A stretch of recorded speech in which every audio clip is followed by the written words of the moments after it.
my name is Chris. I'm a YouTuber from the Philippines. Hi, Chris. Hi. Hi, Chris. Hi. Hi, my name is Chris. I'm a YouTuber here from the Philippines. Oh, the man's got his own show. I just want to say that I had no idea what these books were about prior to watching the series. But after watching the episodes, I became an instant fan. I actually listened to the audiobooks right after. And one of the main reasons why I love the series was how they portrayed your character, Jessie, as being half Shu.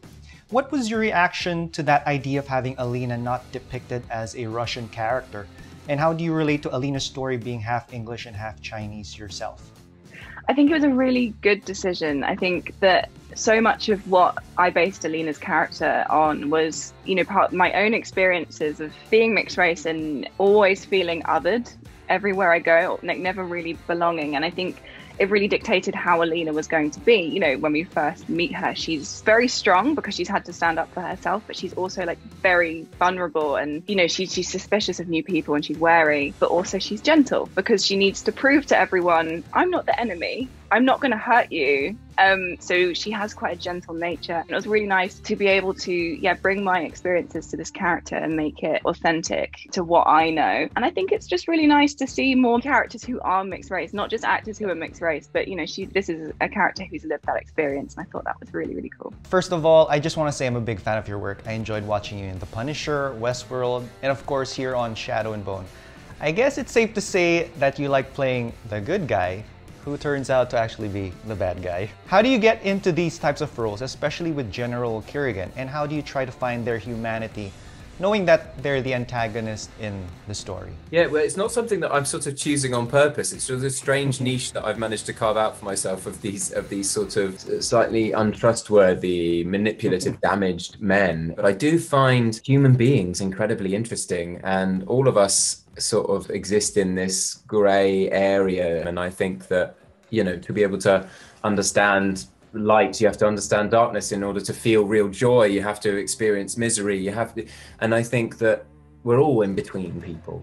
And my main concern with this kind of character in your question about bringing humanity to him. So if he's powerful, where can I find vulnerability? If he is stalwart in his ambition and his drive and singular in that sort of determined state, where do I find where he's confused? Where do I find the fragility and the warmth in someone who seems so austere? And look for reasons to support that too. I mean, he is a lonely man. He's lonely at the top. He feels the weight of the fold and his plight to kind of safeguard all of the Grisha. He feels that weight very keenly, I think.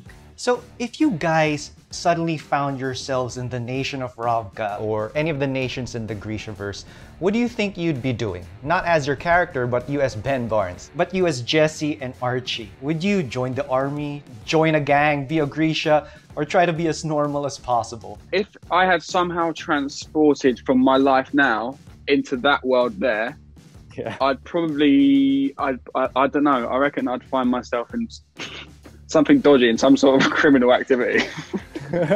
Something fun. Why not? If you just ended up in a fantasy world, why not do something fun?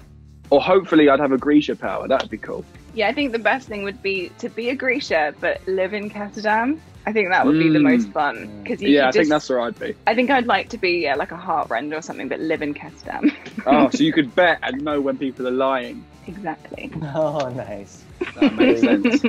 I feel like I'd be something akin to where the character Nina is. Something like maybe a heartrender or someone, but maybe not necessarily following in the army footsteps. Maybe I found a way out, and I'm using those powers for sort of different humanitarian reasons. But I like the idea of that power in that universe because it has, you can be powerful with it and stop people's hearts and use it in that way. But also, there's moments where they use it just to soothe and to calm. And I think after the year we've had, I'd like to use my powers for that. With a show that obviously has this mysterious and dark vibe to it, there must have been a lot of laughs on set. How fun was it like to film the series and pretend to have powers?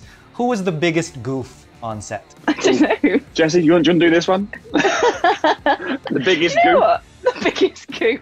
To be honest, I probably was the silliest on set most of the time. I had a lot of energy. But I think in lots of ways, everyone was really, really professional. And I think that's why, you know, everyone felt really safe to kind of just go for it and, you know, really believe in this world. Because I think everyone, of course, like we mucked around and we had a laugh at the same time. But mostly, I think everyone was really, really cool and just, it was a very safe space. So when you were doing something ridiculous, like, you know, being frightened of a tennis ball or something, you know, you just felt completely relaxed doing that. Sometimes the Volcra would actually just be a tennis ball on a stick. Or a laser. Yeah, we weren't running around like being scared of tennis balls. Your character is known to be one of the few living amplifiers, but who would you say is your amplifier in real life? That person who brings out your inner power and strength? Well, I would say I'm very lucky in that department. I would say my mum, first and foremost, very lucky. She's a psychotherapist, and so she's always able to kind of flip the switch between being mum or being, you know, that kind of therapist that we all need sometimes. I'm not particularly good at a lot of things in life, but I think like one of them is to be able to be that person for other people as well. And I sort of pride myself on being able, you know, especially turning up in Budapest with this very young cast, to be able to know that I did Narnia, you know, 15 years ago, and I've been through this before, to be able to know that I have the experience to answer their questions and help them feel confident and safe was a really great experience for me. Oh goodness. I think lots of my my best friends, my childhood best friends, as soon as we're all together, I mean, I'm quite loud anyway. As soon as my friends are around, it's like the volume level just increases and I just get hysterical immediately. So yeah, my best friends from school. Yeah, I agree. My friends and my family, they bring out the best. They bring out the best.